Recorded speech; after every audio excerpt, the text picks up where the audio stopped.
Alright guys, this is the first episode I'm dropping from the Windang Experience, the Champ Camp with Volkanovski. This young lad is Max Lally. Now I probably butchered that last name. I did tell him I would because I'm horrible at pronunciation. But he is an Irish lad, pro MMA fighter out of Dublin.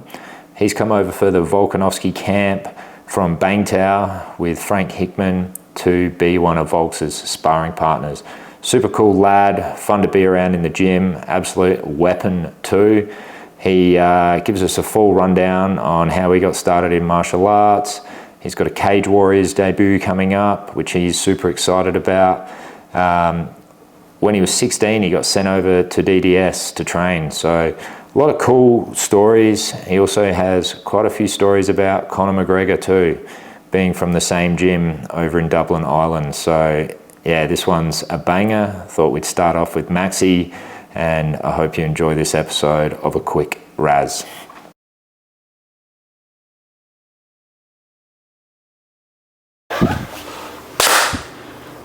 Maxi, how are we doing, mate? I'm doing good, brother. I am doing good, you know, out in beautiful rainy Windang at the moment. The weather was nice at the start of the week. It was sick. Yeah, it was sick, but remind you of home. Yeah, I'm after bringing that Irish sweater with me. After bringing that Irish sweater, this is too familiar. Yeah, and looking at the pool too, it's like, fuck, it'd be nice if it was hot again. Yeah. But I don't know. I'm not confident enough to dive in that pool in some short shorts with the bulge after. Yeah, man. Fuck, getting water like that and weather like that, your balls be up in your chest, man. Absolutely. So, mate, you're an MMA fighter from Ireland. I am, brother. Training out of Bangtao, Thailand? So, I'm actually not training out of Bangtao. See, I can't even say it properly. That's how dumb I am. Yeah. So basically, I'm still training out of fighting out of my gym back home, SBG Charlestown and SBG Nice. But what I do every year is, because the Irish weather is immaculate in the months of September, January and February. So what I need to do is I need to get out of that cold kind of weather during that time of year. And I'll always head over to Bangtao, the lads in Bangtao, from about December right up until about March. I'll do about 3-4 months out there. And I've been doing that the past 3 years. So I've gotten to know the guys over there quite well. I have a great relationship with everyone out there. And that's kind of how I kind of got in contact with all the kind of coaches and training guys out of Bangtao, you know. But it's a sick place. It's a sick place. You've been yourself? No, I went over to Thailand and trained with George. Yeah, it was a bit of a sore point with Frankie actually, because I did a one-on-one session with George on ankle picks. And Frankie was like, "Oh, what? You're not going to get me?" And I was like, "Fuck, bro, you weren't." George was there, and my mate had organised it. So I thought Frankie I was in his bad books for a little while, but we've been getting along. Frankie's nice. A good lad, man. Yeah. Frankie's a good lad. He's definitely a lad too. How many fights have you had? So, at amateur, I've had a lot at amateur. I've had a lot. Basically, in Ireland, how they do it, they have cadet fights and they have amateur fights. So amateur fights is the just normal kind of amateur rules. 3-minute rounds, punches to the head, kicks to the head, knees to the body. The only thing you're not really now allowed to do is like elbow and knee to the head. Okay, yeah. So in my cadet fights, I think I had 6 or 7 of them, which is just teen rules. It's like kind of headshots, but no ground and pound and stuff like that. And then when I was 18, I had my amateur debut. So I had 9 amateur fights. I went 9-0 against some good guys. And then September of 2023, I made my pro debut then, and since then I've had 3 pro fights. Yeah, nice. Yeah, so nice. It's been good. It's been a great experience so far, you know, especially being able to kind of go all over the world and train with all these cool different people, meeting so many different faces and making good relationships with different guys and all that. But so. I remember when like I first kind of got into MMA. It was through kind of I want to say I got fed up with jiu-jitsu, but it's a shit sport. Yeah, it's a stupid sport. Well, I just what kind of happened to me was like I don't usually kind of say this, but I got to a point where I was like. I was getting quite good, you know, like the standard in Ireland, I have to say, like the standard in Ireland in jiu-jitsu, it actually is quite high. I think it kind of flies under the radar. You have some great like just jiu-jitsu practitioners out there, and I kind of got sick of, like, I got that good, and then it was kind of like the people that like I was around, I don't want to say that they were weird, but like some of them were fucking weird, bro. Jiu-jitsu dudes are the weirdest cunts around, bro. Man, like it was like, like I remember I really got an insight to that. I went over to Henzo Gracie's. I trained over there for, would have been about 5-6 months. I went over, I lived in Manhattan for 6 months, yeah. And I trained there. This would have been this would have been kind of 2019, like the second half of 2019, just before COVID. And man, I remember when I was over there, like, and I was training, like I didn't like submit anyone for like the first month and a half, bro. I had all these fuckers like smashing me because like Danaher was showing all this shit that was just like foreign to Ireland. That would have been before they went to Puerto Rico. Yes, it would have been. When they were a happy family. Yes, when they were all together, everyone happy together.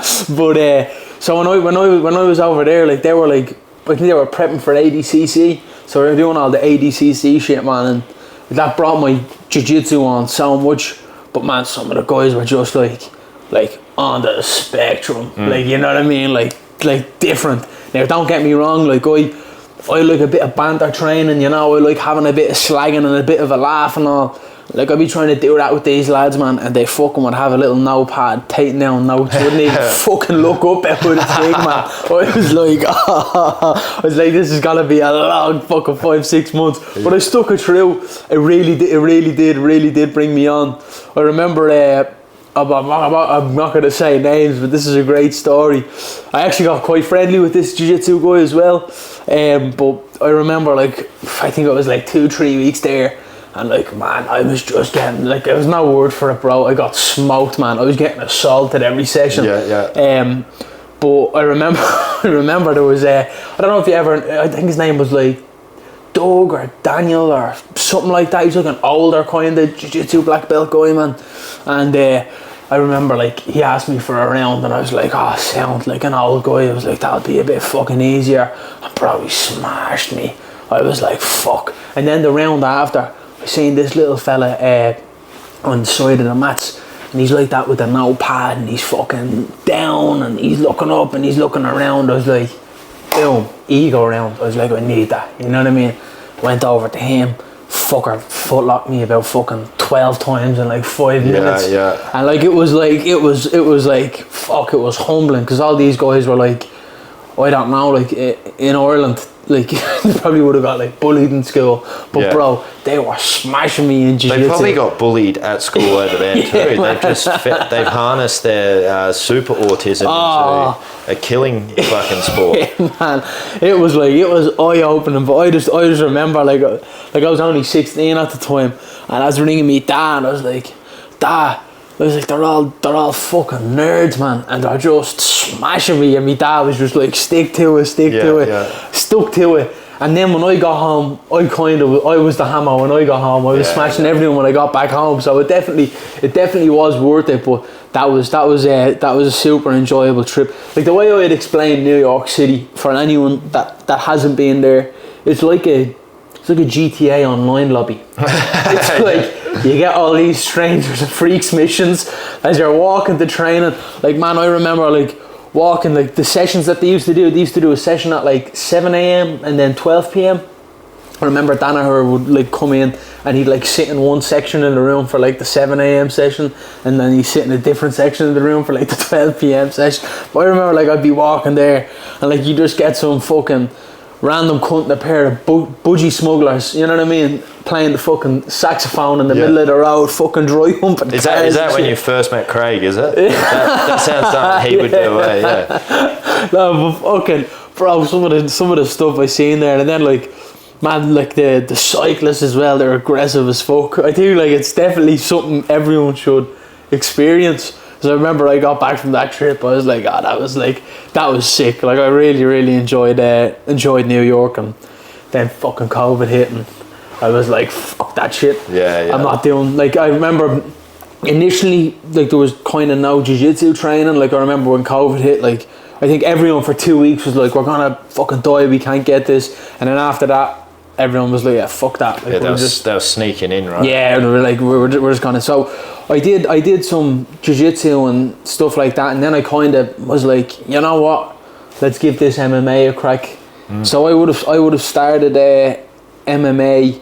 It would have been literally probably April of 2020. I would have started. Yeah. And I trained right up all through the lockdowns and stuff like that. I did lots of cycling, lots of wrestling, and then lots of like Muay Thai and MMA training. My Muay Thai gym, Dublin Combat Academy. This is another great story. Like I remember, we were training in KKC, Cabra Kickboxing Club, out in Cabra, and like this was in like a little warehouse more than anything. And like I remember we were training and like that, and we were getting knocks on the door. Like the police were outside, and the coach Collie man, he was like, boys, get under the fucking ring. He's like, get under the ring, don't let them see you. And like we would all fucking hide under the ring, and like the guards like walk around the gym, and he was just like pretending he was like cleaning and fucking wiping down bags and shit. Oh, like, bro, if I do think about it, it was such a crazy time, but so much fun, fun memories because of it. You pulled the John Jones hide from the drug test. Something like that. But all of us were just like mad to train. I think after about a month of lockdown, like everyone was just like, yeah, we're just gonna train. And well, we saw back home, we saw the AFL football players training, and we were like, these cunts are throwing a ball around to each other. Yeah. We just identified as football players, so then we could go in and train, and then we'd Photoshop a little football in our hands. If any of the pictures were, if you're looking good in a picture, you got to upload it. Yeah, 100%, man. Training doesn't count. But Ireland was weird with the whole lockdown stuff because they did it like weird. They did this like 5-phase thing where it was like every few weeks, pending on cases and shit like that, like certain restrictions and stuff would be lifted. So they did this 5-phase thing, and then it went back into fucking full lockdown then in like fucking November.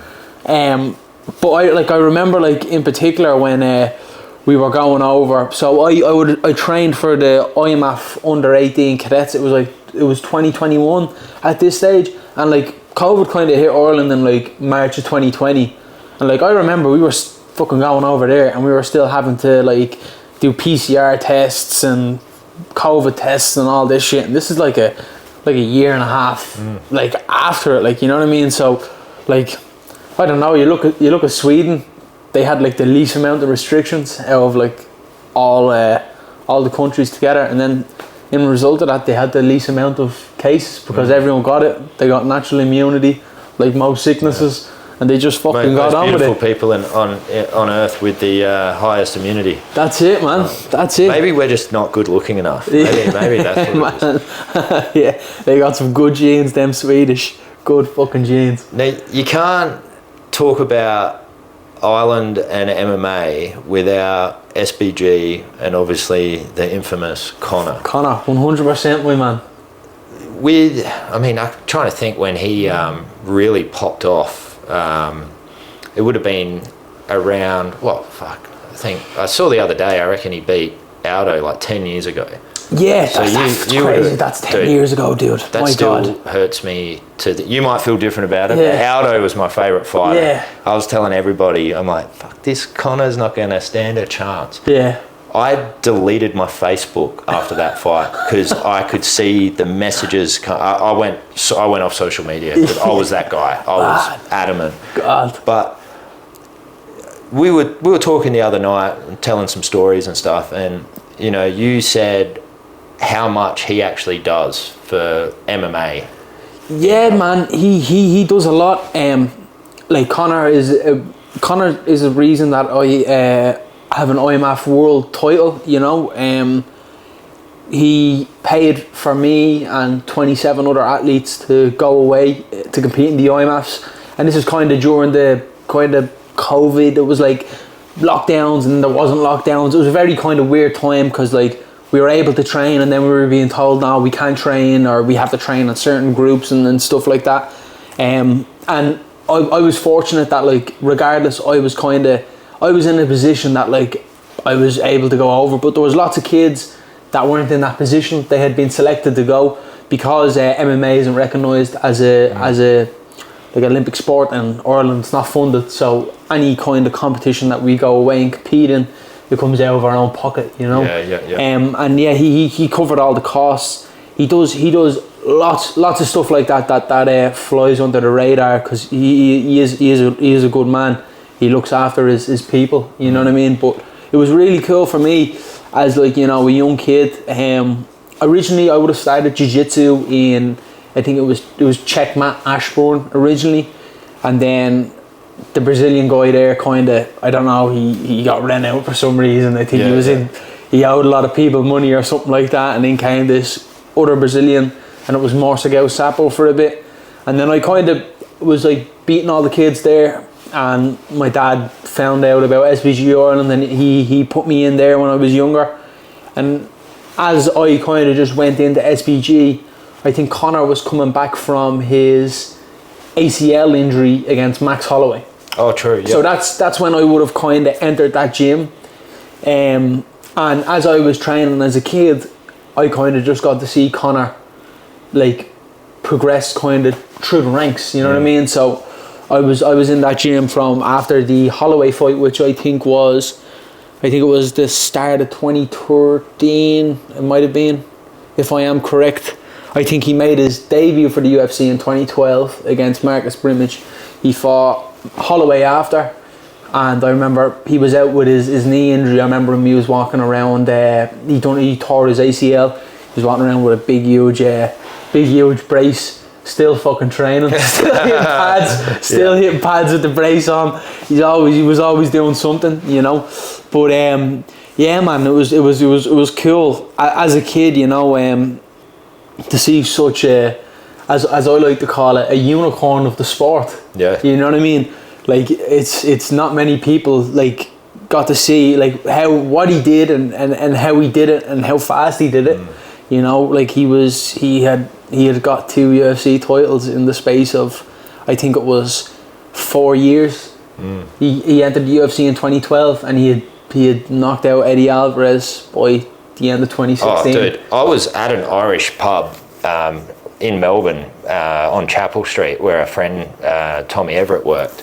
So we went there to watch, and I was a big Eddie Alvarez fan. So I was never Conor necessarily a hater. He was just taking out dudes that I'd always been a fan of. And I'm like, there's no way he's going to fucking take out Eddie. And then he put on an absolute masterpiece. And then this pub was full of Irish people. There were dudes river dancing on the bar, and the bar staff were trying to, and you couldn't hear anything. It was just crazy. And then we watched the Mayweather fight there, and I'll never forget this. Like you'd hear your parents talk about things in sport where like the world stopped, right? And I remember this pub was at absolute capacity, and I took a moment to look around the room, and there were people outside of the pub looking like this through the window watching it, and I was like, yeah, right, this is one of those moments. And you know, regardless of maybe some of the antics and things that he's, you know, been in the news for lately, his rise, there's never been anything like that. I doubt there will be anything like that again. I think it's going to be very hard for someone, because like realistically, like when I was younger and I was doing jiu-jitsu, like fucking people would have slagged me and called me like the fucking karate kid. They're like, what's that fucking karate taekwondo shit you do? And then once they put jiu-jitsu with MMA and Conor, it was almost like they fucking respected you a bit for it, you know what I mean? Like, so like MMA in Ireland, like, don't get me wrong, you have your OGs, like my coach like Owen Roddy, OG of Irish MMA. My wrestling coach as well, he would have came into Ireland and became more Conor's wrestling coach too. Like all these guys, James Heelan's another one, has been around years. There's like so many guys to mention, but like outside of that, for the casual viewer, let's say, they wouldn't have known what it was, cage fighting or the bare knuckle they might have called it, you know. But as soon as Conor started doing his thing in the UFC, next thing you know, it's like he kind of, a lot of Irish kids took up the sport.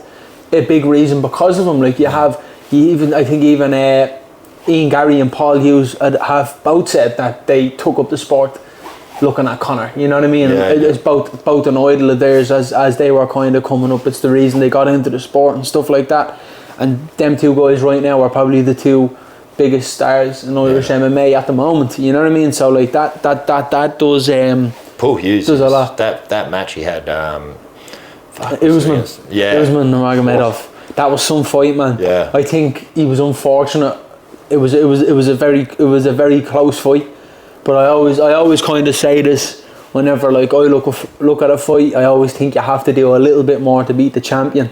I thought that he would have got the split decision, but listen, it is what it is. You know, he'll come back stronger from that. He's fighting in Belfast on May 10th against a good Brazilian who actually trains out in Bangtower as well. Bruno Marinda, I think his name is. I'm probably butchering the name as well.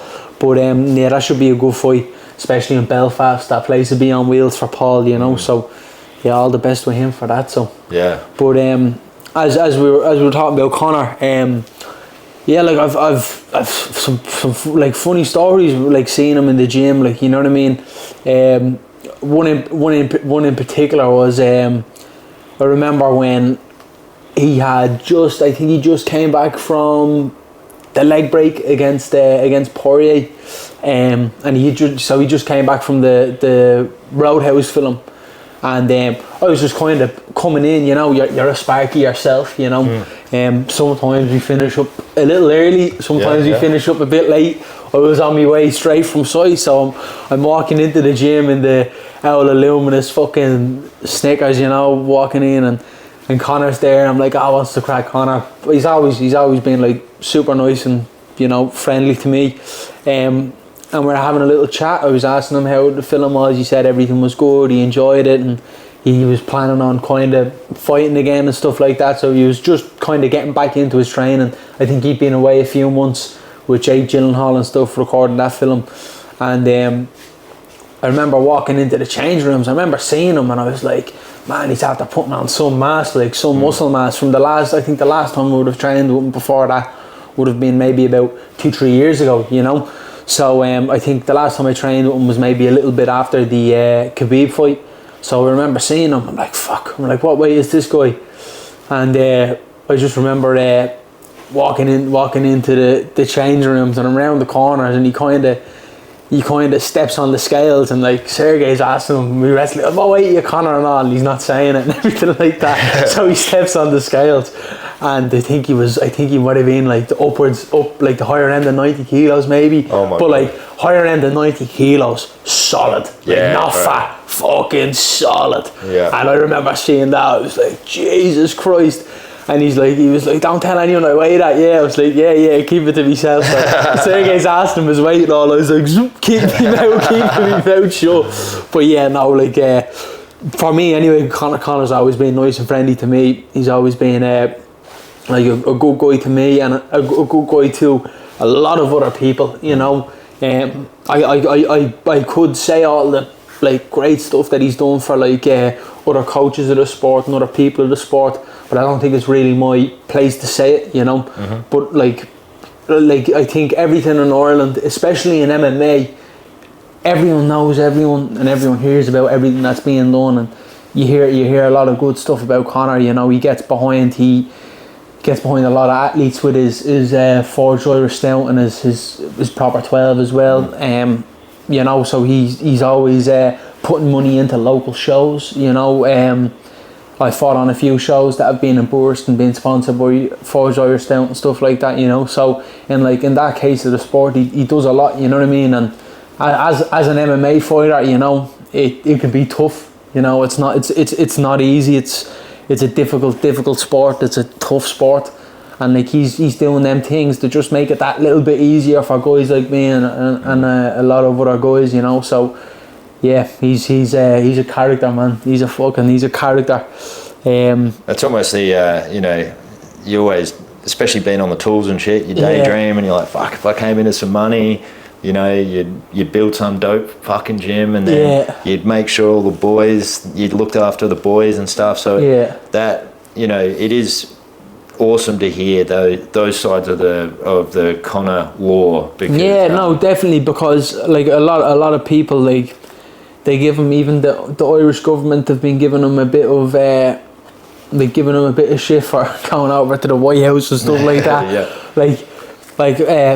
Conor, like, I obviously, like, I wouldn't know him as well as others. Like, I've trained with him a few times and I've had nice conversations with him. Like, that's all I've those have been my interactions with Conor, you know. But he seems like a guy that he's just gonna do what he feels. He's gonna do what he does, you know. And that isn't a bad thing. He's true to himself in that way, you know. But like, like with Conor, like, the best way I can kind of explain it is like kind of seeing him, how he was kind of coming up and how he is now.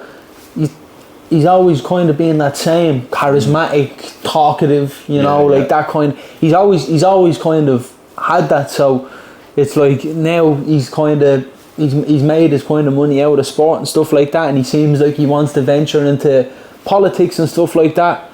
Ireland at the moment, it's a very unsafe place. I've seen him over in the White House, and some of the stuff that he said, I don't necessarily disagree with some of the stuff he said, you know. He's a lot of the problems in Ireland, he kind of, as I would say, he hit the nail on the head with it, you know what I mean? And he's saying it as it is. If he feels like he can go in and make change in the country, make positive change, good economic change in the country, fair ball to him. Like, go ahead and do it, because right now with the government that we have in at the moment, it's not happening. So I see a lot of Irish people being like, you know, straight jumping the gun and like, you know, obviously he's had his court cases and stuff like that, and they want to be quick to jump on stuff like that, you know. And listen, it's the country of Ireland it's not in the best place at the moment. If someone feels like they can kind of roll in and make positive change, you know, he has a lot of wealth. He has obviously a lot of good contacts through his businesses and stuff like that. He employs a lot of Irish people within his Irish businesses, you know. So like, if he feels like he can make positive change, go right ahead, you know what I mean? And he's the perfect example of someone who says he's going to do something, and he does it. He does it every time, eh? He does it, man. Like, even like I remember with like the Aldo fight. Even I would have been a kid, bro. I would have been like maybe 13, 14, and like my dad was like, Conor's on now, the fight's just after starting. And I was like, alright, sound. I was fucking playing PlayStation or something. I remember with the UFC fight cards when Conor was on, it was great, because I hadn't had like a huge interest in MMA at that stage. I was just doing Jiu-jitsu. But, you know, my mum and dad would stay up and watch the fights. And if they were allowed to stay up, I was allowed to stay up. I was fucking grinding Call of Duty, you know. I would fucking grind that shit right up until Conor would fight. And I remember I was going down the stairs.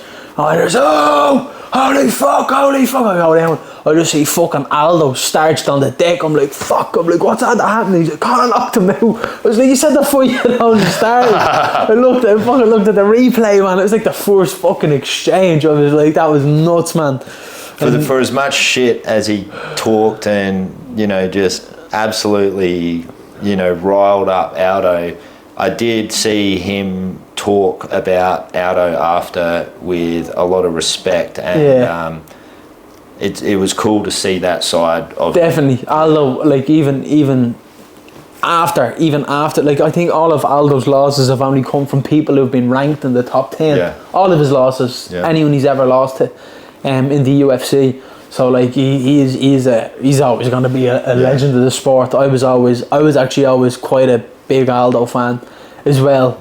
But you weren't allowed to say that when Conor was coming up. As long as, what I mean? I would love to see Aldo get a belt, because that last fight he had, I thought he'd done enough, but I'd love to see him get the title again. Yeah. As long as it's in a lower weight class to Volks, because Volks is going to win this belt. 100%, my man. If Volks gets the belt back, and then Aldo fucking somehow gets the belt back, I can. That would be sick. Sunset. Nah, that would be sick.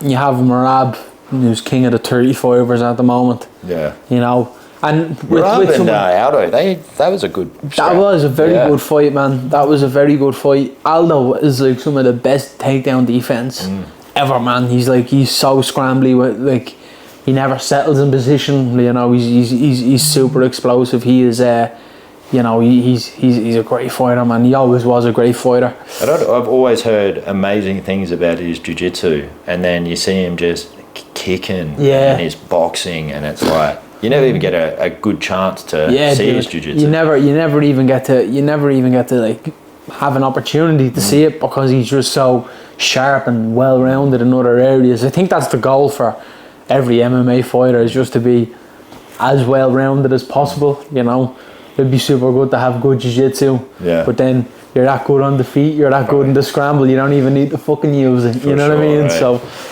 man, no, it's he's a sick fighter, man. He's a sick fighter. We've spoken about the legends. Yes. Now, future legend, what have you got lined up? So, my man, I have no opponent yet, but I am looking to be fighting on April 26th, Cage Warriors Dublin, in the RDS. For those who don't know, Australian viewers, anything like that, the RDS is like, this is where, like, I want to say Irish MMA was born, if that makes sense. This is like the venue where all the greats have fought. Conor's fought there on Cage Warriors. My coach has fought there. Loads of great Irish MMA fighters have fought in the RDS. It's like an old school venue. For a few years, all the fights would have been put on in the Tree Arena, but Cage Warriors are after bringing it back to the old stomping grounds of Irish MMA. And I'm really looking forward to fighting there, man. I'm really looking forward to fighting there. God willing, I get an opponent hopefully this week or the start of next week, and we just get the ball rolling. Yes. Get a fight in, and just keep going from there. This will be me debut with Cage Warriors. I only signed for them just before the new year. Yep. So man, I'm really looking forward to it. After signing a nice multi-fight deal with them, and so hopefully we'll know where to go for after these next 5 fights. And well, you got some pretty good lead-in prep for your camp being out here with Volks, man. Oh man, and like the opportunity, like God, it really came out of nowhere. Obviously, I'm super appreciative to like Joe, Volk, Frank, all the guys that were banked out for. Obviously, I'd imagine they would have like put my name forward in some sort of way, you know. But I think for my confidence, even just to be able to compare myself to, in my opinion, the best in the world, is a huge blessing. You know, I get to see what a UFC champion does. You know, like that caliber of fighter. I get to see what they do day in, day out, and be a part of it. You know what I mean? So, like, money can't buy that shit, man. No. Money cannot buy it, and I'm just trying to be as much as a sponge as I can as possible. Just soak up as much knowledge and information. I've only been here 2 weeks, and I feel like I've learned like a serious amount. Obviously all the other guys, not even just Volk, but all the other guys that train in freestyle as well, are at a super high level too. So I'm getting great training in with Volk, but I'm getting great training in with all the other guys too. So it's a really high level room at the moment. I feel like every day is a day of learning. I'm learning something different every day, and as I said, I'm just trying to take as much information in as I can and just hopefully use it. Use it when I get back home. Beat the fuck out of everyone when I get back home, and that's what it's all about. Though I find, I don't know, in jiu-jitsu even, it's happened to me sometimes, you know, or especially in MMA. But I feel like the longer you do it, like the more you realise it's like it's going good, and then you just have that maybe 1 or 2 days where you're like, man, I know fuck all about this, you know what I mean? And it's humbling, man. It's humbling. It keeps that ego in check, you know. But like I just take it in my stride, you know what I mean? I think that my approach to training is you're never too fucking good to learn anything, you know what I mean? I swear to God, man, I've had white belts showing me cool shit. I learn off everyone. There's always something to be learning, and I've always had that approach to the gym every time I train. And I think that's why I'm kind of maybe at the level that I'm at now. I'm always kind of looking to, you know, improve on things, approaches to training, how I train, different kind of strategies and different ways of it, you know. Because even over here, how they train over here is different to back home. I'm trying to like pick pieces on what would be beneficial for me to add into my training regime when I get home, you know what I mean? All these kind of different things.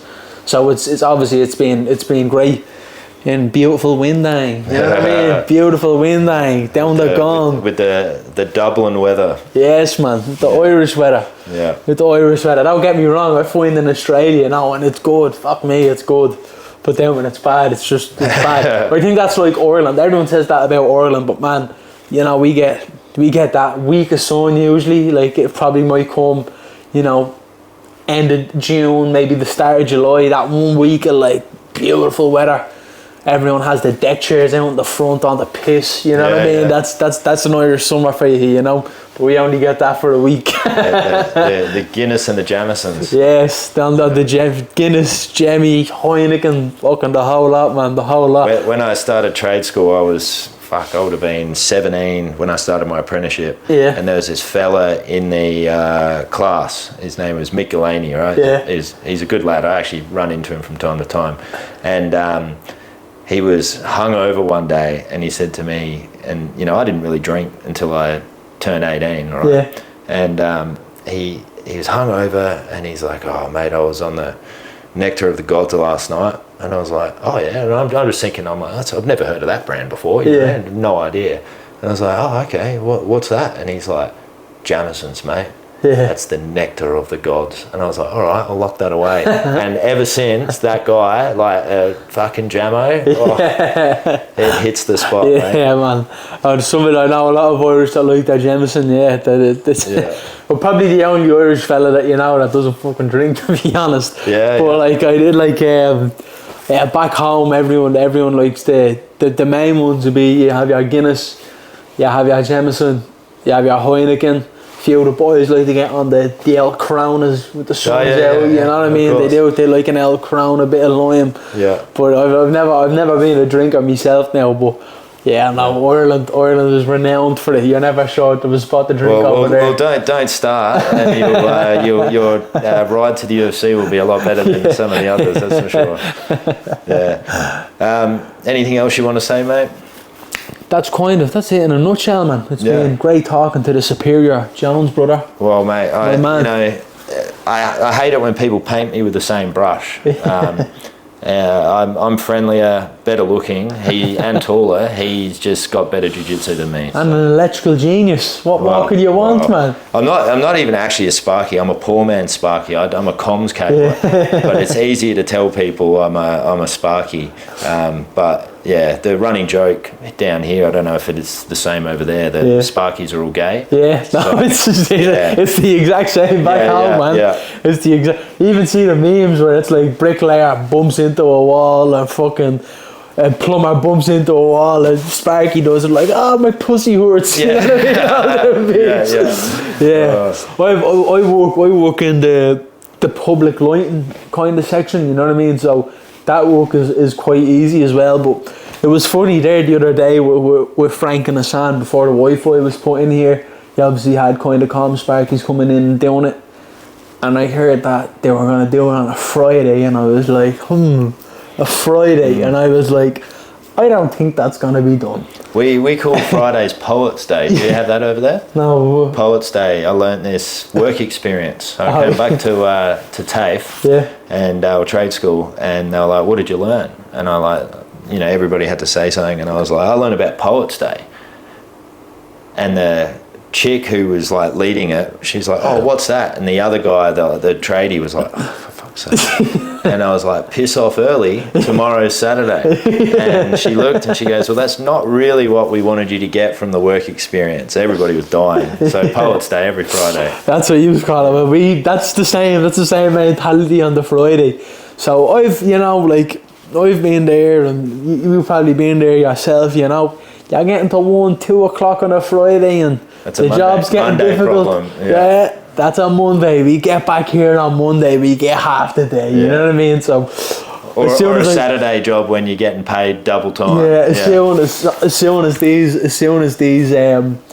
Sparkies kind of came in to do the comms, I was looking at them, and a lot of fucking kind of picking up and pricking about, and obviously 1-2 o'clock they come in. Yeah, we've put up the access points, but the Wi-Fi haven't accepted or put anything through. I wouldn't really know too much about the comms. Yeah. And I was like, oh yeah, and Frank was like, motherfuckers, is there like fucking Wi-Fi isn't done? And I said, Frankie, I'll tell you what happened. It's like they came in and they ran into a bit of bother. It was getting to 1-2 o'clock, a fucking Friday, a nice sunny Friday fucking afternoon. Not a chance of they hanging on. And I goes, will I tell you how I know that? He's like, how? He's like, because I've done the exact fucking same thing myself. Tradies anywhere in the world, man. Oh man, we're all the same, bro. We're all the same. Appreciate the chat, brother. Adam, my man, legend. Appreciate it.